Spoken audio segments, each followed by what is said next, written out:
Whenever I think about what it is that inspires me, the first thing that I think about is where I create, because where I create is the most important part of anything that I do. I need to be surrounded by all kinds of art materials and art supplies, and I need the space and the room to do it. So normally I want a big table, it doesn't matter where, good lighting, and lots of materials. So a lot of times when I come into my art studio, I may not be in the mood to make things or to be creative. So the first thing that happens when I come in is I start to look at all the colors around me. And if I can see my art supplies out, it puts me in the mood. It makes me feel like I want to do something with them. So I'll go to like thrift stores and garage sales, flea markets, and I'll always look for ways, where I can keep all of my things in a really, fun cabinet. I don't worry about things matching. I just kind of, just want to make sure that I can see it and it's within arm's reach. So I like to keep a ton of these sketchbooks handy as often as I can. These are usually just fun little books where I can explore and I can draw in them, and I skip pages, and I don't really worry about if I finish the drawings or, if they're just little snapshots of something that I'm thinking about. And I just don't worry about wasting paper. I don't worry about any of it. I just sort of let it all kind of, it's sort of a stream of consciousness. I just kind of let it go and see what little ideas are stuck in my head. Because I think sometimes, we look at things and we get images in our head, and we forget that they're there. But if we give those little snapshots, those images that we have in our head, I always think if we just had a place to put them, we'd be surprised at how much we actually retain visually of what we've seen. And so, keeping these kinds of things handy is a good release for me. I enjoy just kind of, letting go and letting out whatever comes and not judging it too harshly, just enjoying the time to draw and have fun with it. I might do some wet media and experiment in oil pastels and different media that I haven't tried before. And I experiment in colors. I like to keep these soft books also, and I use these a lot for drawing and keeping my ideas recorded. This can sometimes take the shape of just, some thoughts that I have, and, or just some more little doodlings that I do. And so keeping all kinds of journals, just doing a doodle, it can translate into a kind of a really fun evening for me. So this is something that I really do enjoy. I keep another one here where I may do some of my other little more serious portraits, or the paper is a little bit harder. It's not as soft as the other paper in this journal. And so I keep lots of different types with me, and just lets maybe some more spiritual things come through. Now this is a little one, and this is my quickie art journal, because I don't always have time to do, full-on pages of them. But what happens is that the more I play and the more I explore, the more ideas I get. And so I get really excited about that. I make my own books. I also like to work in them constantly.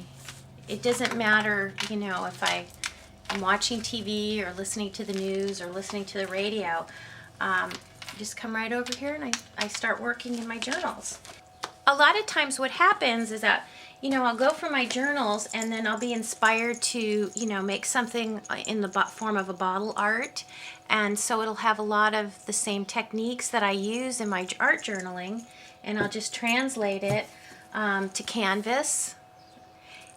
And bottles, again, and wood. I like to make my journal covers here, and I do like to do masks as well. And so, I'll translate a lot of my journaling ideas onto other surfaces.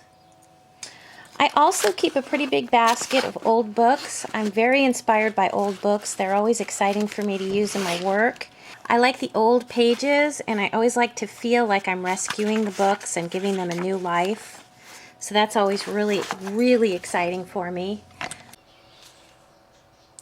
One of the things that inspires me is to just sit down and paper and eraser, pencil in hand, nothing fancy, just, just whatever I've got on hand.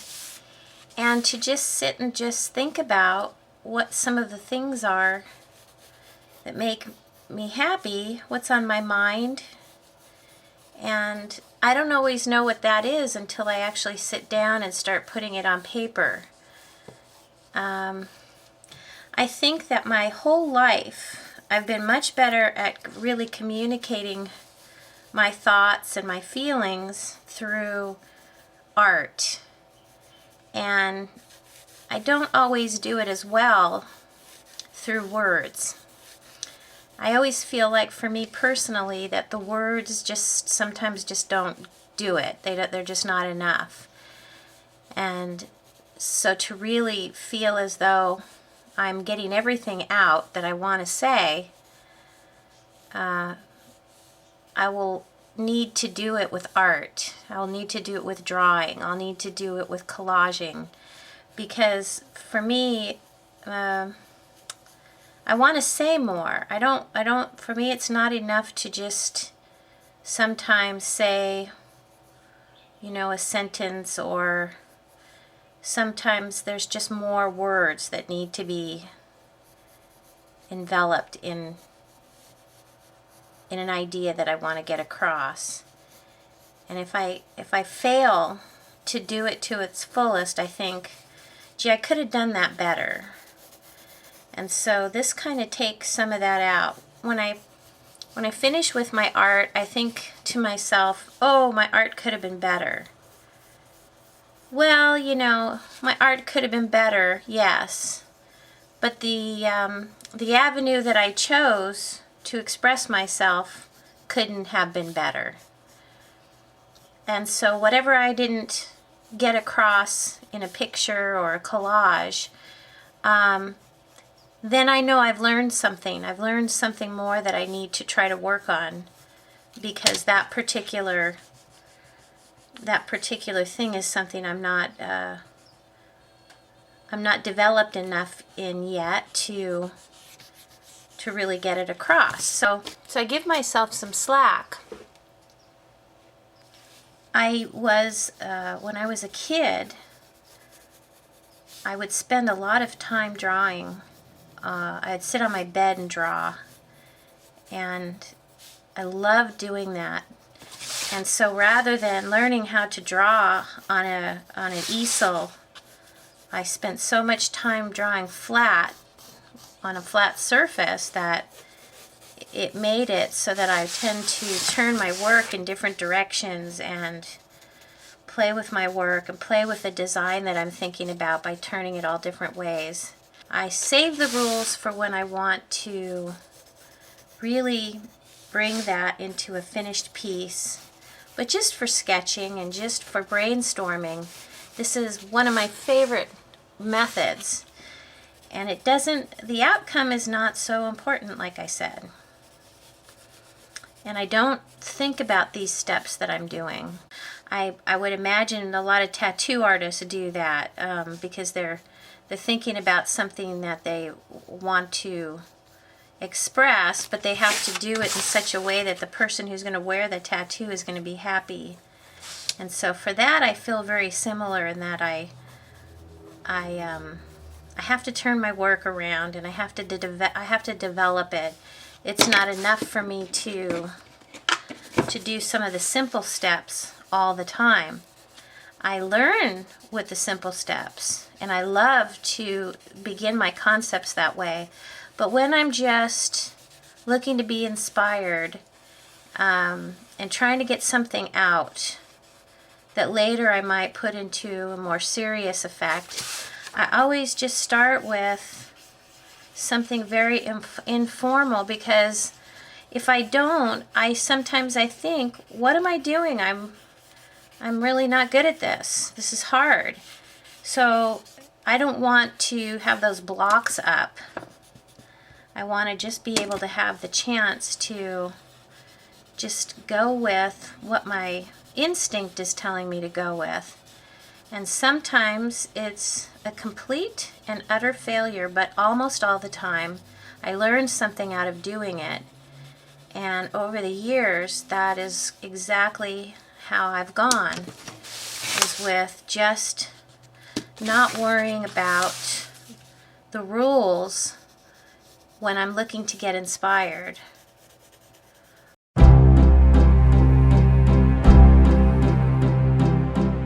Ever close your eyes, ever stop and listen, ever feel alive, and you're nothing missing.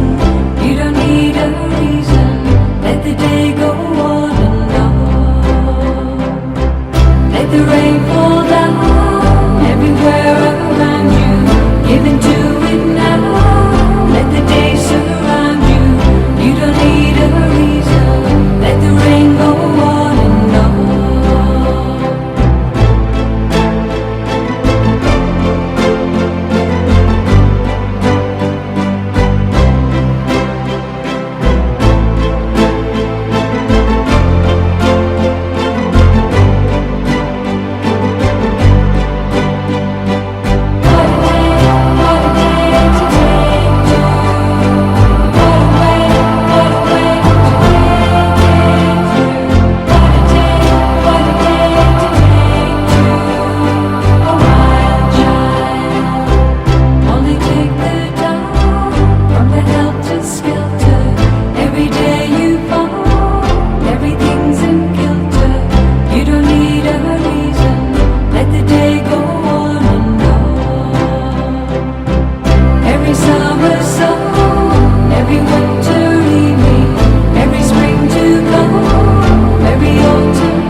To stop and smell the roses.